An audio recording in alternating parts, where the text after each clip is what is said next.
Welcome to the classes on electrostatics. We have learned electrostatics in the plus 2 level. It deals with the phenomena and properties of charges which are stationary or which are at rest. Okay, so electrostatics, or in electrostatics we study phenomena and properties of electric charges which are at rest. Now, suppose we have a system of charges Q1, Q2, Q3, etc. These are called the source charges. Okay, source charges.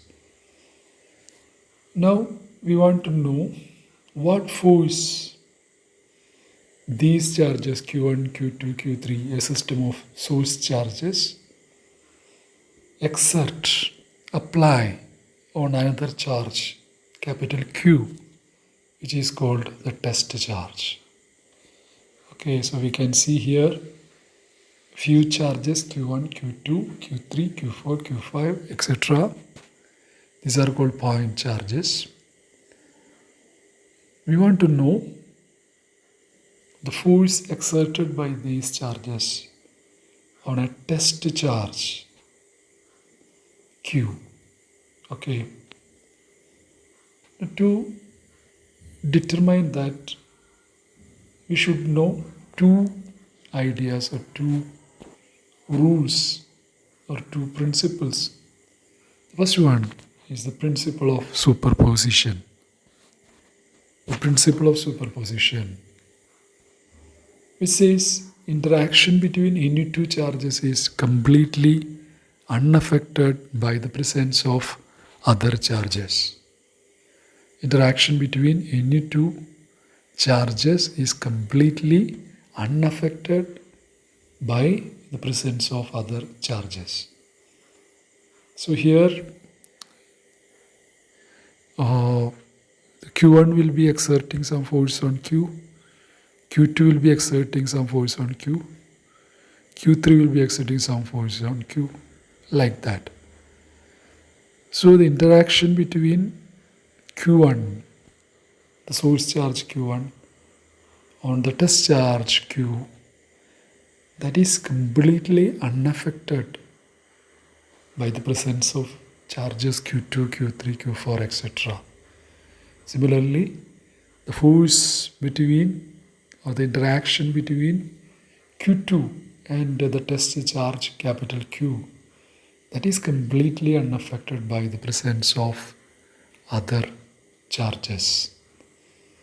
So this is what the principle of superposition tells. The interaction between any two charges is completely unaffected by the presence of other charges. Okay.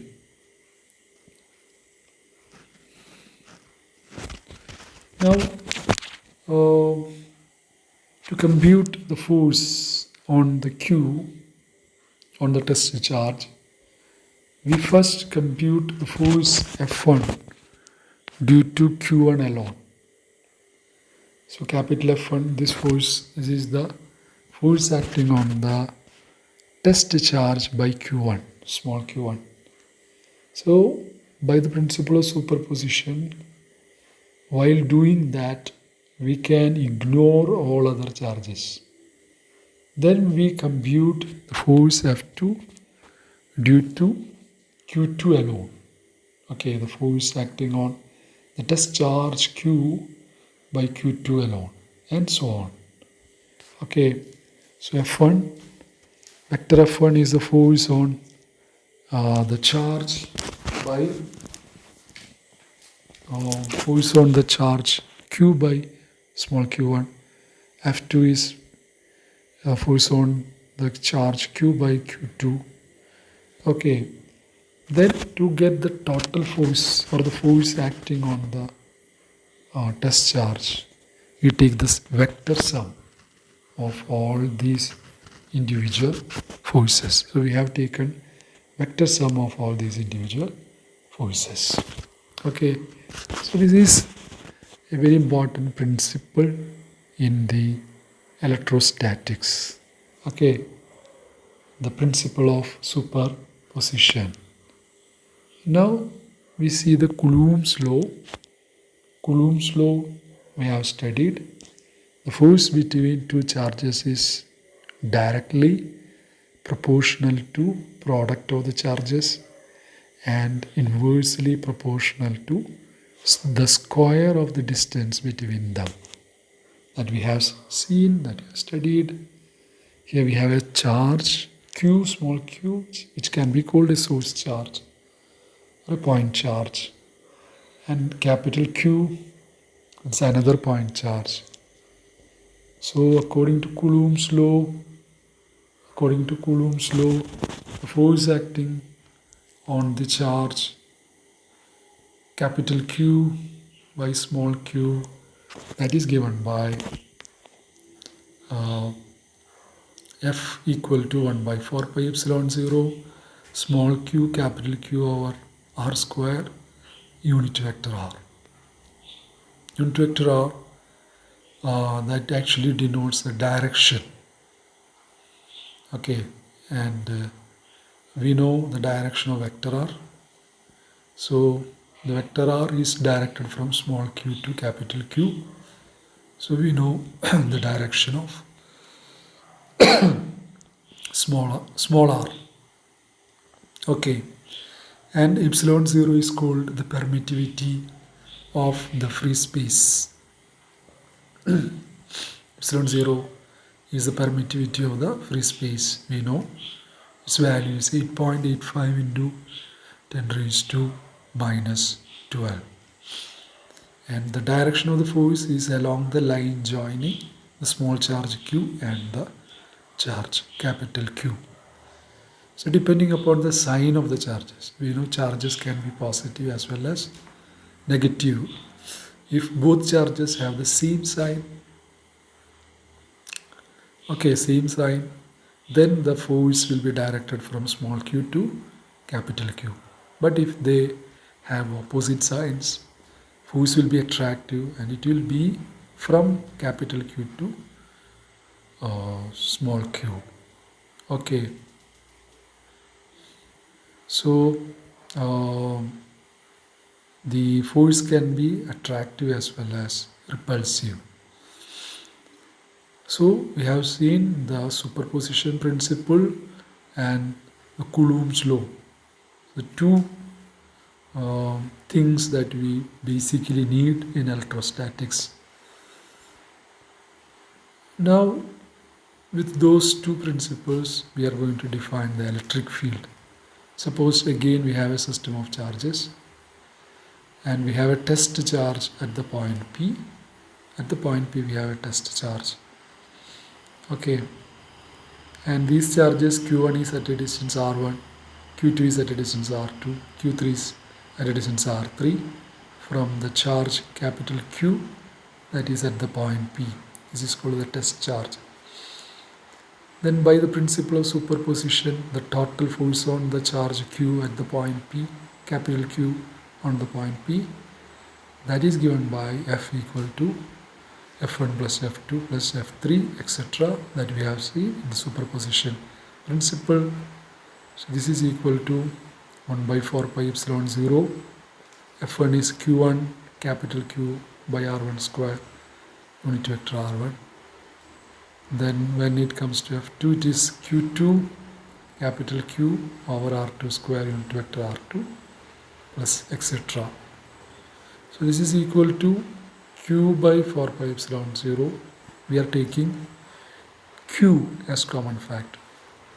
So then we have Q capital Q over 4 pi epsilon 0 small q1 by r1 square unit vector r1 small q2 by r2 unit vector r2 etc. Then we write this equation.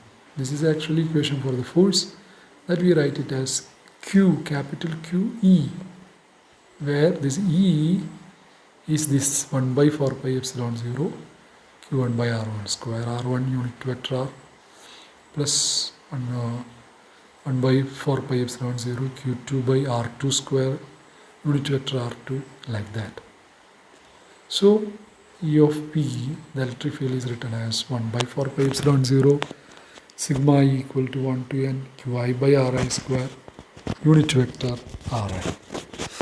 Okay. So this is the electric field. So this E of P means the electric field at the point P.